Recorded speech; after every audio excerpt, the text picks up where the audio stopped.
नमस्कार दर्शक बंधु शुभ सकाळ आज ହେଉଛି एप्रिल मास 10 तारिख शुक्रवार। चलतु नजर पकईवा आज दिन राज्य और देश विदेशर 20टी गुरुत्वपूर्ण खबर पर ता पूर्व जदि आपण चैनल नुआक तेबे वीडियोटी को गोटे लाइक और शेयर करने सह चैनल को सब्सक्राइब कर आपण क्यों जिल्लार वीडियो को देखुंत जनातु जहाँफल प्रत्येक दिन एंता नुआ वीडियो अपडेट सब बेले पाइपर। आज प्रथम खबर आजिर सुना दर काली सुना और रूपा दर बढ़ी बेले आज कमी मूल्य 6 सप्ताह धरी चलता भयंकर युद्ध को अमेरिका राष्ट्रपति डोनाल्ड ट्रंप 15 दिनिया युद्ध विरति घोषणा करते बड़ संकट कमिवा सहित सुना और रूपा बजार में तीव्र वृद्धि देखा मिली।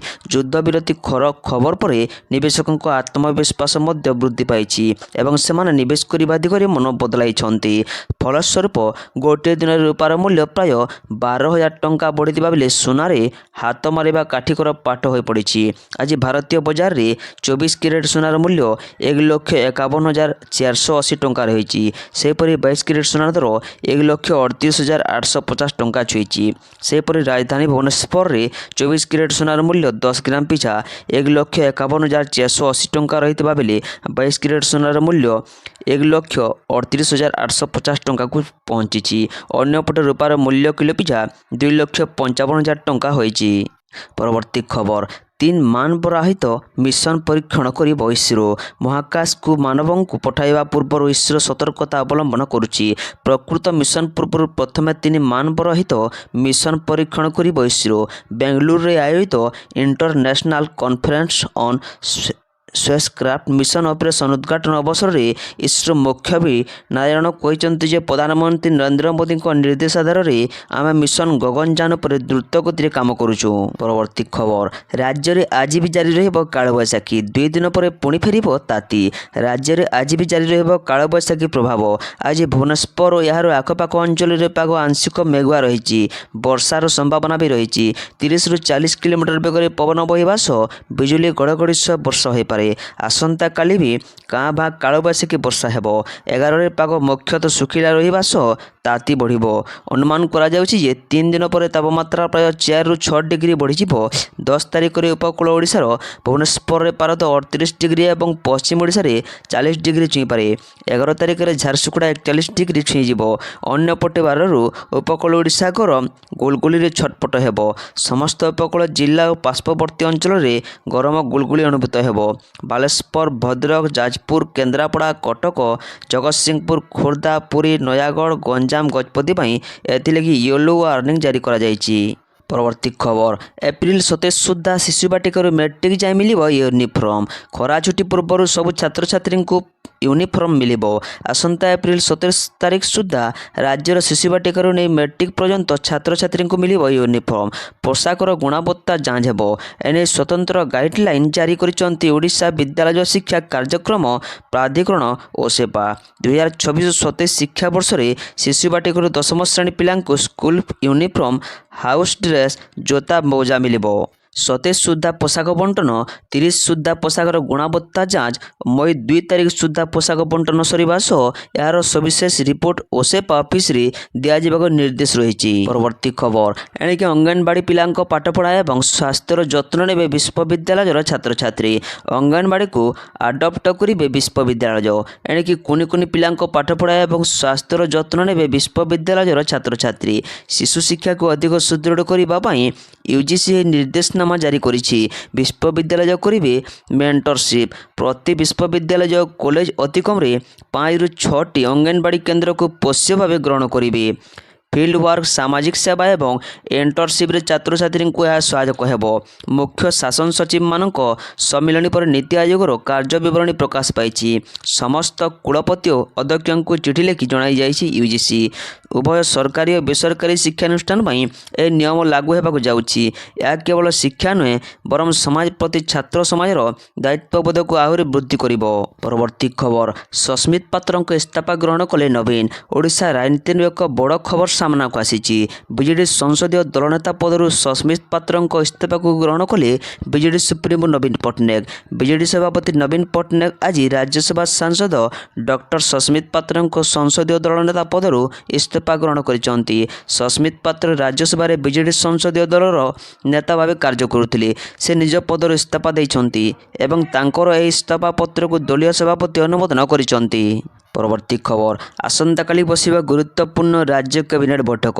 ଆସନ୍ତାକାଲି ହେବାକୁ ଥିବା କ୍ୟାବିନେଟ୍ ବୈଠକରେ ସବୁଠାରୁ ଗୁରୁତ୍ୱପୂର୍ଣ୍ଣ ରହିପାରେ ପଞ୍ଚାୟତରାଜ ଓ ପାନୀୟ ଜଳ ବିଭାଗ। ଏହି ବିଭାଗ କ୍ୟାବିନେଟ୍ରେ ଉପସ୍ଥାପନ କରିପାରେ ଏକ ନୂଆ ନୀତିର ପ୍ରସ୍ତାବ। ଗ୍ରାମ୍ୟ ପାନୀୟ ଜଳ ଯୋଗାଣ ପାଇଁ ପରିଚାଳନା ରକ୍ଷଣାବେକ୍ଷଣ ନୀତି 2026 ବିଭାଗ ଆଣିପାରେ। ଏହି ନୀତି ଆଣିବାର ମୁଖ୍ୟ ଲକ୍ଷ୍ୟ ବିଭାଗ ରହିଛି କି ରାଜ୍ୟବାସୀଙ୍କୁ ଘରେ ଘରେ ଜଳ ପ୍ରଦାନ କରି ଜଳ କଷ୍ଟ ସମସ୍ୟାରୁ ଦୂରୀଭୂତ କରିବା ପାଇଁ। ପରବର୍ତ୍ତୀ ଖବର, ରାଜଧାନୀର ପାର୍ଶ୍ୱବର୍ତ୍ତୀ ନଦୀଗୁଡ଼ିକର ହେବ ପୁନରୁଦ୍ଧାର, ଏତିକି ଟଙ୍କିଆ ବ୍ୟୟ ବରାଦ। ଭୁବନେଶ୍ୱର ପାର୍ଶ୍ୱବର୍ତ୍ତୀ ନଦୀଗୁଡ଼ିକର ପୁନରୁଦ୍ଧାର ଉପରେ ଆଲୋକପାତ କରିଛନ୍ତି ମୁଖ୍ୟମନ୍ତ୍ରୀ ମୋହନ ଚରଣ ମାଝୀ। ସେ କହିଛନ୍ତି ଯେ ପ୍ରାଚୀ, ଧନୁଆ, ଦୋଜା ନଦୀର ପୁନରୁଦ୍ଧାର ହେବ। ପ୍ରାଚୀ ନଦୀର ପୁନରୁଦ୍ଧାର ପାଇଁ 300 କୋଟି ଟଙ୍କା ମଞ୍ଜୁର ହୋଇଥିବା ବେଳେ ଭୁବନେଶ୍ୱର ଜୟଦେବ ଅଞ୍ଚଳରେ ଥିବା ଧନୁଆ ନଦୀର ପୁନରୁଦ୍ଧାର ପାଇଁ ଦ୍ୱିତୀୟ ଫେଜ୍ରେ 75 କୋଟି ଟଙ୍କା ଅନୁମୋଦନ ହୋଇସାରିଛି। ପରବର୍ତ୍ତୀ ଖବର, ଏବେ ପୁଣି ଉପରମୁହାଁ ହେବ ପାରଦ। ତେଣୁ ବୌଦ୍ଧ ଜିଲ୍ଲାରେ ପ୍ରଚଣ୍ଡ ଗ୍ରୀଷ୍ମ ପ୍ରବାହକୁ ନେଇ ଜିଲ୍ଲାସ୍ତରୀୟ ଅଧିକାରୀ ଓ କର୍ମଚାରୀଙ୍କ ପାଇଁ ସର୍କୁଲାର ଜାରି କରିଛନ୍ତି ଜିଲ୍ଲା ପ୍ରଶାସନ। ସକାଳ 7ଟାରୁ ଦିନ 1ଟା ପର୍ଯ୍ୟନ୍ତ ବିନା ଭୋଜନ ବିରତିରେ ସମସ୍ତ ସରକାରୀ ଅଫିସ ଚାଲୁ ରହିବ। ଏପ୍ରିଲ 10ରୁ ଜୁନ 15 ପର୍ଯ୍ୟନ୍ତ ଏହି ସମୟରେ ଚାଲିବ ଅଫିସ। ପରବର୍ତ୍ତୀ ଖବର, 10 ମାଓ ପ୍ରଭାବିତ ଜିଲ୍ଲାପାଳଙ୍କୁ ଚିଠି। ବସୁନ୍ଧରା ଯୋଜନାରେ ଭୂମି ଓ ଜମି ପଟ୍ଟା ଦେବାକୁ ନିର୍ଦ୍ଦେଶ। ମାଓବାଦୀ ପ୍ରଭାବିତ ଜିଲ୍ଲାଗୁଡ଼ିକରେ ଗ୍ରାମୋଦୟ ଯୋଜନାର ସଫଳ ରୂପାୟନ ପାଇଁ ନିର୍ଦ୍ଦେଶ ଦିଆଯାଇଛି। ମାଓବାଦୀ ପ୍ରଭାବିତ 10ଟି ଜିଲ୍ଲା ବରଗଡ଼, ବୌଦ୍ଧ, ବଲାଙ୍ଗୀର, କଳାହାଣ୍ଡି, କନ୍ଧମାଳ, କୋରାପୁଟ, ମାଲକାନଗିରି, ନବରଙ୍ଗପୁର, ନୂଆପଡ଼ା ଓ ରାୟଗଡ଼ାର ଜିଲ୍ଲାପାଳମାନଙ୍କୁ ରାଜସ୍ୱ ବିପର୍ଯ୍ୟୟ ପରିଚାଳନା ବିଭାଗର ଅତିରିକ୍ତ ମୁଖ୍ୟ ଶାସନ ସଚିବ ଡକ୍ଟର ଅରବିନ୍ଦ ପାଢ଼ୀ ଚିଠି ଲେଖିଛନ୍ତି। ପରବର୍ତ୍ତୀ ଖବର, OPTCLର 3ଟି ନୂତନ ଗ୍ରିଡ୍ ସବଷ୍ଟେସନ, 8ଟି ଗୁରୁତ୍ୱପୂର୍ଣ୍ଣ ଟ୍ରାନ୍ସମିଶନ ଲାଇନ ଉଦ୍ଘାଟିତ। ଭୁବନେଶ୍ୱର ବିଦ୍ୟୁତ୍ ସରବରାହ ବ୍ୟବସ୍ଥାକୁ ବିଶ୍ୱସ୍ତରୀୟ କରିବା ନିମନ୍ତେ ମୁଖ୍ୟମନ୍ତ୍ରୀ ମୋହନ ଚରଣ ମାଝୀ ଆଜି ବାଲିଅନ୍ତାଠାରେ 3ଟି ନୂତନ ଗ୍ରିଡ୍ ସବଷ୍ଟେସନ, ଷ୍ଟେସନ, 8ଟି ଗୁରୁତ୍ୱପୂର୍ଣ୍ଣ ଟ୍ରାନ୍ସମିଶନ ଲାଇନ ଉଦ୍ଘାଟନ କରିଛନ୍ତି। ପ୍ରାୟ 600 କୋଟି ଟଙ୍କା ବ୍ୟୟରେ 3ଟି ନୂତନ ଗ୍ରିଡ୍ ସବଷ୍ଟେସନ ବାଲିଅନ୍ତା, ସତ୍ୟନଗର ଏବଂ କଟକର SCB ମେଡିକାଲରେ ସ୍ଥାପନ କରାଯାଇଛି। ପରବର୍ତ୍ତୀ ଖବର, ପ୍ରକାଶ ପାଇଲା OSSTET 2025 ରେଜଲ୍ଟ। ଅପରାହ୍ନ 4ଟାରେ ପରଠାରୁ ୱେବସାଇଟରେ ରେଜଲ୍ଟ ଉପଲବ୍ଧ ହେବ। ଚଳିତ ଥର ପାସ୍ ହାର 72.38% ରହିଛି। 72.38% ଆଶାୟୀ ଉତ୍ତୀର୍ଣ୍ଣ ହୋଇଥିବା ନେଇ BSE ପକ୍ଷରୁ ସୂଚନା ପ୍ରଦାନ କରାଯାଇଛି। ଗତ ଜାନୁଆରୀ ମାସ 21 ତାରିଖରେ OSSTET ପରୀକ୍ଷା ଅନୁଷ୍ଠିତ ହୋଇଥିଲା। ପରବର୍ତ୍ତୀ ଖବର, ଜଳବାୟୁ ସମ୍ମିଳନୀ COP33 ଆୟୋଜନ ପ୍ରସ୍ତାବକୁ ପ୍ରତ୍ୟାହାର କଲା ଭାରତ। ଭାରତ ଏହା 2028ରେ ହେବାକୁ ଥିବା ବାର୍ଷିକ ଜାତିସଂଘ ଜଳବାୟୁ ସମ୍ମିଳନୀ ପାର୍ଟିମାନଙ୍କ ସମ୍ମିଳନୀ ଆୟୋଜନ କରିବା ପାଇଁ ଏହାର ପ୍ରସ୍ତାବ ପ୍ରତ୍ୟାହାର କରିନେଇଛି। ଏହାକୁ ବିଶ୍ୱ ଜଳବାୟୁ କୂଟନୀତିରେ ଏକ ଗୁରୁତ୍ୱପୂର୍ଣ୍ଣ ପରିବର୍ତ୍ତନ ବୋଲି ବିବେଚନା କରାଯାଉଛି। ପ୍ରଧାନମନ୍ତ୍ରୀ ନରେନ୍ଦ୍ର ମୋଦି 2023ରେ ଦୁବାଇରେ ଅନୁଷ୍ଠିତ COP28 ସମୟରେ COP33 ଆୟୋଜନ କରିବା ନେଇ ଭାରତର ପ୍ରସ୍ତାବ ଦେଇଥିଲେ। ପରବର୍ତ୍ତୀ ଖବର, ପେଟ୍ରୋଲ ପମ୍ପରେ ଏମାନଙ୍କୁ ଗ୍ୟାସ୍ ଦେବେ ସରକାର।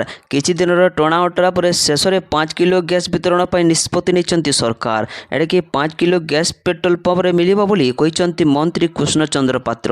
ଛାତ୍ରଛାତ୍ରୀ, ପ୍ରବାସୀ ଶ୍ରମିକ ଦିନ ମଜୁରିଆ ଆଜି ସେମାନଙ୍କର ପ୍ରମାଣପତ୍ର ଦେଖାଇ ପେଟ୍ରୋଲ ପମ୍ପରୁ ଗ୍ୟାସ୍ ନେଇପାରିବେ। 11 ବାହାରେ ଗ୍ୟାସ୍ ବିକ୍ରି ହେବ ନାହିଁ ବୋଲି ମନ୍ତ୍ରୀ ଘୋଷଣା କରିଛନ୍ତି। ଚାରିଆଡ଼ୁ ଏହାକୁ ବିରୋଧ କରିବା ପରେ ମନ୍ତ୍ରୀ ନିଜ କଥାକୁ ନିଜେ ପରିବର୍ତ୍ତନ କରିଥିଲେ। ଯେଉଁମାନେ ଗ୍ୟାସ୍ ନେବେ ସେମାନେ ପ୍ରମାଣପତ୍ର ଦେଖାଇ ନେବେ ବୋଲି କୁହାଯାଇଥିଲା। ପରବର୍ତ୍ତୀ ଖବର, ଓଡ଼ିଶା ଖୁବ୍ ଶୀଘ୍ର ବୟନ ଓ ପୋଷାକ ଶିଳ୍ପ ପାଇଁ ଏକ ହବ୍ରେ ପରିଣତ ହେବ। ବ୍ୟାପକ ଶିଳ୍ପାୟନ ଯୋଗୁଁ ଆଗାମୀ ଦିନରେ ଓଡ଼ିଶାରେ ନିଯୁକ୍ତି ପାଇଁ ଆଉ ମାଇଗ୍ରେସନ୍ ନ ହୋଇ ରିସର୍ଭ ମାଇଗ୍ରେସନ୍ ହେବ ବୋଲି ମୁଖ୍ୟମନ୍ତ୍ରୀ ମୋହନ ଚରଣ ମାଝୀ କହିଛନ୍ତି। ଆଜି କଟକ ଜିଲ୍ଲା ରାମଦାସପୁରଠାରେ ପେଜ୍ ଇଣ୍ଡଷ୍ଟ୍ରିଜ୍ ପକ୍ଷରୁ ସ୍ଥାପିତ ଏକ ବୃହତ୍ ଆପେରେଲ୍ ମାନୁଫ୍ୟାକ୍ଚରିଂ ୟୁନିଟ୍ର ଶୁଭ ଉଦ୍ଘାଟନ କରି ମୁଖ୍ୟମନ୍ତ୍ରୀ ଏହା କହିଛନ୍ତି।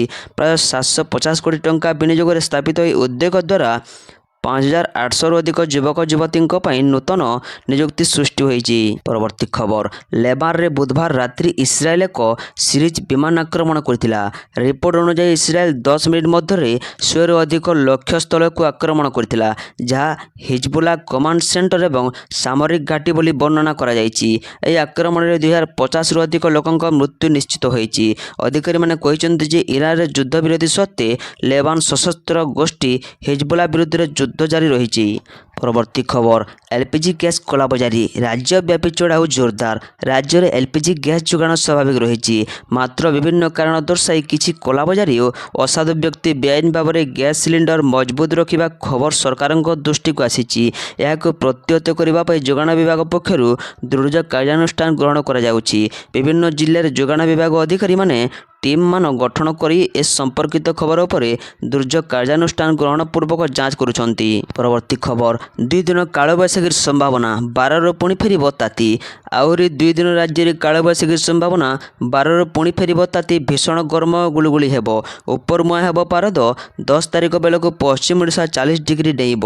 12ରୁ ଉପକୂଳ ଓଡ଼ିଶା ଗରମ ଗୁଳଗୁଳିରେ ଘାଣ୍ଟି ହେବ, ଏଭଳି ପୂର୍ବାନୁମାନ ଦେଖାଯାଇଛି ଭୁବନେଶ୍ୱର ପାଣିପାଗ କେନ୍ଦ୍ର। ପାଣିପାଗ କେନ୍ଦ୍ରର ସୂଚନା ଅନୁଯାୟୀ ଆସନ୍ତା 12ରୁ 14 ତାରିଖ ଯାଏଁ ଗରମ ଗୁଳୁଗୁଳି ପ୍ରଭାବ ବହୁ ଅଧିକ ରହିବ। ପରବର୍ତ୍ତୀ ଖବର, ଆସାମ ଓ କେରଳ ଓ ପୁଡୁଚେରୀରେ ବିଧାନସଭା ନିର୍ବାଚନ। ଆଜି ଆସାମ, କେରଳ ଓ ପୁଡୁଚେରୀରେ ବିଧାନସଭା ନିର୍ବାଚନ।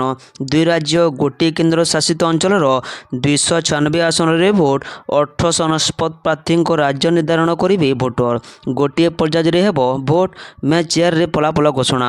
ଆସାମରେ 126ଟି, କେରଳରେ 140ଟି ଏବଂ ପୁଡୁଚେରୀରେ 30ଟି ବିଧାନସଭା ଆସନ ପାଇଁ ଗୋଟିଏ ପର୍ଯ୍ୟାୟରେ ମତଦାନ ଆରମ୍ଭ ହୋଇଛି। ପରବର୍ତ୍ତୀ ଖବର, ଓଟିଇଟି 2024 ପାଇଁ ଅନଲାଇନ୍ ଆବେଦନ ମେ 9 ତାରିଖ ପର୍ଯ୍ୟନ୍ତ ବୃଦ୍ଧି। ମାଧ୍ୟମିକ ଶିକ୍ଷା ବୋର୍ଡ ଓଡ଼ିଶା ଆଜି ଓଡ଼ିଶା ଶିକ୍ଷକ ଯୋଗ୍ୟତା ପରୀକ୍ଷା ଓଟିଇଟି 2024 ପାଇଁ ଅନଲାଇନ୍ ଆବେଦନର ଶେଷ ତାରିଖ ବୃଦ୍ଧି କରିଛି। ବୋର୍ଡ ଘୋଷଣା କରିଛି ଯେ ଓଟିଇଟି 2024 ପାଇଁ ଅନଲାଇନ୍ ଆବେଦନର ଶେଷ ତାରିଖ ମେ 9 ତାରିଖ ପର୍ଯ୍ୟନ୍ତ ବୃଦ୍ଧି କରାଯାଇଛି, ଯାହା ଆଜି ଶେଷ ତାରିଖ ଥିଲା। ପରୀକ୍ଷା ତାରିଖ ପରେ ଘୋଷଣା କରାଯିବ। ପରବର୍ତ୍ତୀ ଖବର, ପଶ୍ଚିମବଙ୍ଗ ପାଇଁ ବିଜେପିର ବଡ଼ ଘୋଷଣା। ଇସ୍ତାର ପୂର୍ବରୁ ମୋଦିଙ୍କ 6ଟି ଗ୍ୟାରେଣ୍ଟି। ଭାରତୀୟ ଜନତା ପାର୍ଟି ବିଜେପି ଶୁକ୍ରବାର ପଶ୍ଚିମବଙ୍ଗ ପାଇଁ ତାହାର ନିର୍ବାଚନୀ ଇସ୍ତାର ଘୋଷଣା କରିବାକୁ ଯାଉଛି। ଇସ୍ତାର ପ୍ରକାଶ ପୂର୍ବରୁ ପ୍ରଧାନମନ୍ତ୍ରୀ ନରେନ୍ଦ୍ର ମୋଦି ରାଜ୍ୟର ଲୋକମାନଙ୍କ ପାଇଁ 6ଟି ଗୁରୁତ୍ୱପୂର୍ଣ୍ଣ ମୋଦି ଗ୍ୟାରେଣ୍ଟି ଘୋଷଣା କରିଛନ୍ତି। ବିଗତ କିଛି ବିଧାନସଭା ନିର୍ବାଚନରେ ବିଜେପି ମୋଦି ଗ୍ୟାରେଣ୍ଟିକୁ ଏକ ପ୍ରମୁଖ ନିର୍ବାଚନୀ ପ୍ରସଙ୍ଗ କରିଆସୁଛି।